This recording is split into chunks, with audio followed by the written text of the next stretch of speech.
Epistle from Britain Yearly Meeting, held at Friends House, the Frontier Centre in Northamptonshire, and online from 23rd to 26th May 2025. Dear friends everywhere, we send you our loving greetings. Gyfeillion yn wil ym mhob man, anfonwn atoch ein cariad a'n cyfarchion. What is your message of peace to the world?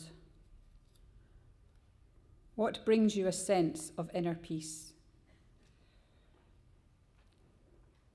To explore these questions, around 1,000 Quakers met at yearly meeting this weekend as an all-age community. We are encouraged that for many this was their first yearly meeting.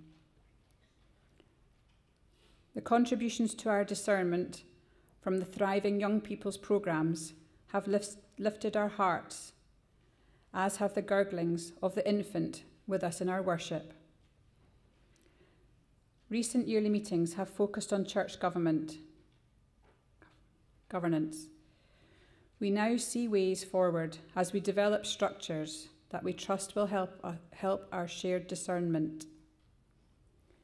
This year's agenda is firmly rooted in our historic peace testimony, and we have asked ourselves deep questions about what it means for us today. We have listened in hope and have opened ourselves to new learning, trusting in the leadings of the light. We are reminded that the central message of the New Testament is one of love. We are called to challenge tyranny and to love everyone, even those who do bad things. This is an anxious time for the world, even more so now than when we met last year. We have been challenged to welcome, accept, and nurture the radical peacemaker in ourselves and in others. We have also explored how we as Quakers address non-violence and conflict in our communities. To help our discernment, we have seen a film about the different ways in which friends are called to bear witness to our peace testimony. We have also heard prepared ministry from a number of friends, including those who have seen violence and oppression at first hand while giving service in Palestine and Israel as human rights observers.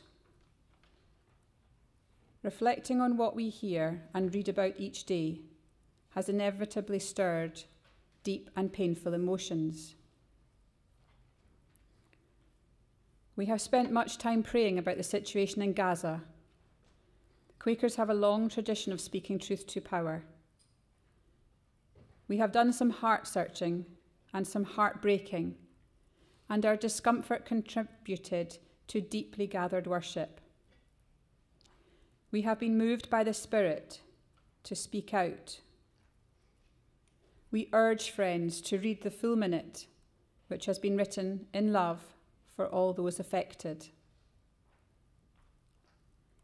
This year's Swarthmore Lecture, a testimony of community, has nourished our discernment. We have spent time in worship, considering how we live together in various communities. There are many things we might do to build peace within them. The work begins by finding peace within ourselves. The promptings of love and truth in our hearts are pushing us to step outside our privilege, comfort, and security. Can we do this in a spirit of adventure and joy? How radical can we be while retaining tenderness and not doing harm? We each have a different appetite and capability for radical peacemaking. We can all contribute.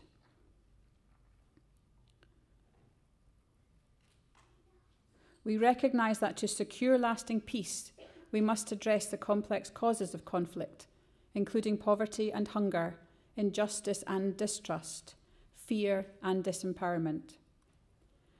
To create a fairer world, we must get better at sharing. In doing this work, we remember Jesus' advice to his disciples to be as wise as serpents, as gentle as doves. Matthew 10:16. As a final shared activity, many of us who were in London have taken advantage of being together to stand in silent worship around Friend's house.